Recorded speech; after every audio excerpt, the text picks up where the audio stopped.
So let us continue with the class. Now we need to discuss the vicarious liability of the state. तो यहाँ पे अगर हम English law में देख रहे हैं वाइकेरियस लायबिलिटी स्टेट की, तो according to the crown proceedings act 1947 we are discussing the provision according to the English law. वहाँ पे एक आपका लॉ है इंग्लिश में, इंग्लैंड में, and that is Crown Proceedings Act 1947. यहाँ पे क्या है, Crown is liable for the tort committed by its servant. Crown liable होगा अगर उसके सर्वेंट ने कोई टॉर्ट कमिट किया है, लाइक अ प्राइवेट इंडिविजुअल. ठीक है, लेकिन अब यहाँ पे इंडिया की पोजीशन क्या है आपकी? See the position of India कि what is the position of India. India में क्या है कि वहां पे कोई ऐसा स्टैट्यूटरी प्रोविजंस नहीं है. There is as such no statutory provisions regarding the liability of the state. Regarding the liability of the state, there is not such any provision in India. Is it clear?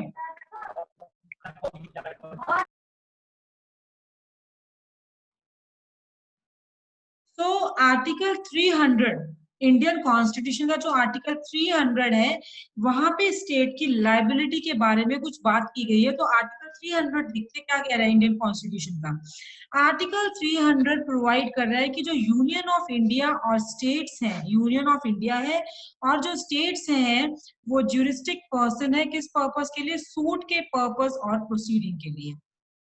तो article 300 के according union of India और state government है उसको हम स्यू कर सकते हैं, suite कर सकते हैं कुछ केसेस में. ठीक है, गवर्नमेंट ऑफ इंडिया को यूनियन ऑफ इंडिया या फिर स्टेट गवर्नमेंट को हम स्यू कर सकते हैं और be sued in some cases, जैसे कि domain of India and the corresponding Indian states might have sued और have been sued if the constitution had not been enacted. Is it clear? तो अब यहाँ पे हम केस लॉ देखते हैं, then you will be very much clear regarding this. State of Rajasthan versus Vidyawati. State of Rajasthan versus Vidyawati. इस case में state को लायबल हेल्ड किया था. तो देखिए यहाँ पे फैक्ट्स क्या थे कि जो गवर्नमेंट जीप थी इसको वर्कशॉप से लेके जा रहे थे जब उसको रिपेयर होगी. एक जीप है रिपेयर के लिए दी गई थी जीप को वर्कशॉप पे. जब उसको वर्कशॉप से वापस जब वो रिपेयर होगी थी वापस कलेक्टर के घर पे लेके जा रहे थे, तो वहां पे क्या है कलेक्टर के यूज के लिए वो एक्सीडेंट कॉज हो गया due to rash and negligence of drivers resulting in death of the, जिसकी वजह से जो पैदल चल रहा था पेडेस्ट्रियन उसकी डेथ हो गई है. नाउ जो विडो थी पेडेस्ट्रियन की, he brings an action against the state government. जो पेडेस्ट्रियन की विडो थी वो उसने स्टेट गवर्नमेंट के अगेंस्ट सूट फाइल किया. नाउ यहाँ पे इशू क्या रोज हुआ था, दैट वाज कि वाइकेरियस लायबिलिटी स्टेट गवर्नमेंट पे एक्सटेंड हो रही है या नहीं होगी है इफ अगर किसी एम्प्लॉय ने, स्टेट गवर्नमेंट के एम्प्लॉय ने टॉर्टियस एक्ट कमिट किया in the course of employment. Facts are clear.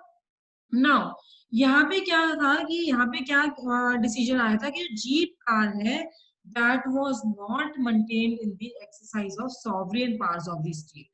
उन्होंने यहाँ पे मैंने आपको बताया कलेक्टर के यूज के लिए वापस कार को लेके जा रहे थे, तो ये सॉवरेन पावर स्टेट के सॉवरेन पावर्स के लिए जीप को मेंटेन नहीं किया जा रहा था. तो यहाँ पे कोर्ट ने क्या ऑब्जर्व किया कि जो जनरल रूल है king can do no wrong. King जो स्टेट है वो तो सबका भला चाहती है, वो कैसे गलत कर सकती है. So king can do no wrong has no moral universal application. ये जो हमारा पहले का क्या कहावत है, कोटेशन है, तो लेकिन वो कह रहे हैं कि अब इसकी कोई यूनिवर्सल एप्लीकेशन नहीं है. उसकी पोजीशन इंग्लैंड में चेंज हो गई है जब से क्राउन प्रोसीडिंग्स एक्ट आया है, लेकिन इंडिया में जब से ईस्ट इंडिया कंपनी है सॉवरेन इम्यूनिटी है, that has been understood in the common law and that have never operated. क्योंकि जो ईस्ट इंडिया कंपनी है वो दो फंक्शंस को डिस्चार्ज कर रहे थे, that is acts delegated by the acts जो डेलीगेट की है क्राउन ने, और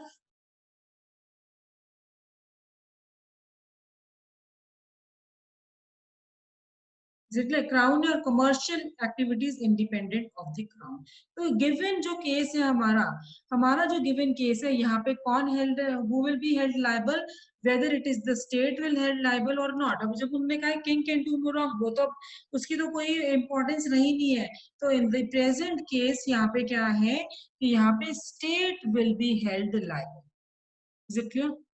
State will be held vicariously liable. Next case law क्या है? N Nagendra Rao and company, N Nagendra Rao and company versus state of Andhra Pradesh. Now इस केस में क्या हेल्ड हुआ था कि जो एपिलेंट्स थे उनके पास बहुत ज्यादा फूड ग्रेन्स का स्टॉक था, फर्टिलाइजर्स थे, और वो उनसे ले लिए गए थे, इसलिए वो ले लिए गए थे। एंड बाद में ये पता लगा कि he is not guilty of black marketing और एडल्ट्रेशन, कि he is not guilty of food adulteration या फिर आपका ब्लैक मार्केटिंग। जब वो वापस स्टॉक अपना लेने गए थे, उन्होंने देखा कि जो स्टॉक है उनका खराब हो चुका था, क्वालिटी में भी और क्वांटिटी में भी। तो उन्होंने क्या किया, सूट फाइल कर दिया कॉम्पनसेशन के लिए, जो कि सुप्रीम कोर्ट ने इनके फेवर में ग्रांट कर दिया था। कोर्ट ने कहा कि ये सोवरेन इम्यूनिटी है, वहां पे अवेलेबल नहीं थी, यहाँ पे स्टेट इन्वॉल्व है कमर्शियल और प्राइवेट फंक्शन में, so nor it is available where it officers are guilty of interfering with the life and liberty, citizen are not warranted by law. तो इस वजह से कौन लायबल है? तो यहाँ पे स्टेट लायबल है, इसको कॉम्पोजिशन दी। नेक्स्ट केस लॉ क्या है आपका? Head mistress government girls high school versus Mahalakshmi. तो प्लेंटिफ यहाँ पे क्या एक माइनर गर्ल है, प्लेंटिफ एक माइनर गर्ल है जो कि 9th स्टैंडर्ड की स्टूडेंट है गवर्नमेंट मैनेज स्कूल में। एक दिन क्या हुआ स्कूल में, एक वो लड़की और एक और बच्चा, उनको ऑर्डर किया गया, आया ने कहा कि यहाँ बोरिंग पाइप है, यहाँ से पानी को लेके फेच करो, is it clear? That was situated 1.5 furlongs away. So they उनको एक प्लास्टिक पॉट दिया गया और उसने कहा कि अपने इस एम्प्लॉय का साइकिल ले लो, स्कूल का एक एम्प्लॉय उसका साइकिल ले लो, और वो पानी को लेने चले गए। नाउ जो वाटर फिल्ड पॉट था वो साइकिल पे रखा था, साइकिल की कलर जो पीछे होता है उस पे रखा था। तो इन ऑर्डर टू फैसिलिटेट दी, ताकि जो पोर्ट है वो सही टाइटली उसको होल्ड भी किया गया था कि सही सलामत वो पानी के साथ पहुंच जाए। नाउ प्लेंटिफ ने क्या किया, प्लेंटिफ ने अपर होल्डिंग पोर्शन पुल कर दी साइकिल कैरियर स्प्रिंग की, और उसको क्या है फोर्सेबली वो बाहर आ गया, और उसमें क्या है कि जो प्लेंटिफ की राइट आई थी उस पे काफी इंजरीज पहुंच गई है, इज इट क्लियर? सो यहाँ पे जो साइकिल कैरियर स्प्रिंग था वो नेग्लिजेंटली बहुत पुअर कंडीशन में था, उसको मेंटेन नहीं किया था, जो प्लेंटिफ की इस वजह से प्लेंटिफ की एक आंख चली गई थी। नाउ प्लेंटिफ ने सूट फाइल किया, प्लेंटिफ के फादर ने सूट फाइल किया था कि जो इसको चोट पहुंचा है, जो उसकी आंख चली, उसके लिए कॉम्पनसेशन दिलाई जाए। तो यहाँ पे कहा था कि जो इंजरी है वो किसकी वजह से कॉज हुआ है, आया की वजह से। इम्प्लाइड कॉन्सेंट है स्कूल अथॉरिटीज की, तो स्टेट ऑफ तमिलनाडु को वाइकेरियसली लाइबल हेल्ड किया गया था कि he state is liably vicariously liable held for the wrongful act of the IR. Next, chairman railway board versus Chandrima Das. यहाँ पे क्या है, एक बांग्लादेशी वुमेन है, बांग्लादेशी वुमेन है, and she was gang raped by railway employees, she was gang raped by the railway employees in Yatri Niwas railway building पे at Howrah railway station.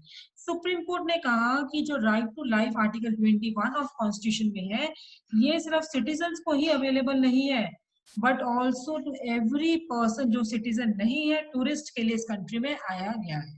ठीक है, तो बांग्लादेशी वुमेन का रेप हुआ था, सेंट्रल गवर्नमेंट है उनको हेल्ड किया गया था, ही इज लायबल टू पे डैमेजेस टू द पर्सन जिसके साथ रॉन्ग कमिट हुआ है, किया है रेलवे एम्प्लॉइज ने।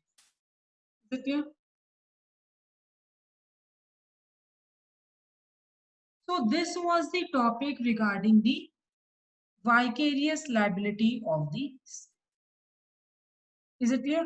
तो अब यहाँ पे हमने क्या है, सबसे पहले हमने वाइकेरियस लाइबिलिटी किया है। Vicarious liability means one is liable for the acts of another. उसकी एग्जांपल हमने की है, प्रिंसिपल एजेंट है, मास्टर सर्वेंट है, then we have done with the partners. ये जो partners they are liable for the acts of one another. Then we have discussed, उनको पूरा हमने डिस्कस किया है, केस लॉज को डिस्कस किया है। Then we have discussed vicarious liability of the state, state liable है या नहीं। अगर हम उस स्टेट के अंडर काम कर रहे हैं जिस पर्सन ने रॉन्गफुल एक्ट कमिट किया है, then state is liable for it. So we have discussed many points of many cases of India. ठीक है, इंडिया में क्या पोजीशन है, इंग्लिश लॉ में क्या पोजीशन है, वो दोनों हमने डिस्कस करती है। Is it clear? And we can discuss more case laws, that is you can note down यहाँ पे नहीं मेंशन है, लेकिन देयर आर केसेस हैं आपके यहाँ पे। State of Punjab versus Lalchand Sabharwal. State of Punjab versus Lalchand Sabharwal 1975 Punjab and Haryana. तो कुछ डिटेन्यूज थे, उनको मिडनाइट पे लेके गए थे एक बस में, और अननोन डेस्टिनेशन पे लेके गए थे, कहीं पे एक बस में लेके गए डिटेन्यूज को, और उनकी नेग्लिजेंस की वजह से, उनकी नेग्लि कांस्टेबल ड्राइवर की नेग्लिजेंस की वजह से बस का एक्सीडेंट हो गया और प्लेंटिफ को काफी इंजरीज आई है, सीवियर इंजरीज। अभी देखो पुलिस के केसेस करवा रही हूँ कि पुलिस के अथॉरिटी के केसेस करवा रही हूँ मैं आपको। सो इस केस में ये हेल्ड हुआ था कि जो पर्पस था for carrying the detainees, that was being to disperse them rather than producing them before a magistrate। तो उनको क्या है कंसिडर किया गया था, ये सॉवरेन एक्ट नहीं है, क्योंकि सॉवरेन एक्ट क्या है कि मैजिस्ट्रेट के सामने लेके जाओ, and as such driver and the state were like. अब अगर मिलिट्री सर्वेंट्स की नेग्लिजेंस है, what will happen if there is a negligence of military servants. तो मेंटेनेंस, जो आर्मी की मेंटेनेंस है वो सॉवरेन फंक्शन है। Maintenance of army it is a sovereign function है, बट हर एक एक्ट है जो आर्मी का वो सॉवरेन फंक्शन नहीं है। सो स्टेट वो टॉर्चरली लायबल है फॉर द टॉर्ट्स कमिटेड, लेकिन जो परफॉर्मेंस है नॉन सॉवरेन फंक्शन की, टॉर्ट्स कमिटेड इसलिए जब वो नॉन सॉवरेन फंक्शंस परफॉर्म कर रहे हैं तब लायबल है या नहीं है। Whereas where an act committed while performance of sovereign functions, देखो जब वो नॉन सॉवरेन फंक्शंस परफॉर्म कर रहे हैं तब स्टेट लायबल है, लेकिन जब सॉवरेन फंक्शंस परफॉर्म कर रहे हैं उस टाइम पे आपकी स्टेट लायबल नहीं है। Is it clear?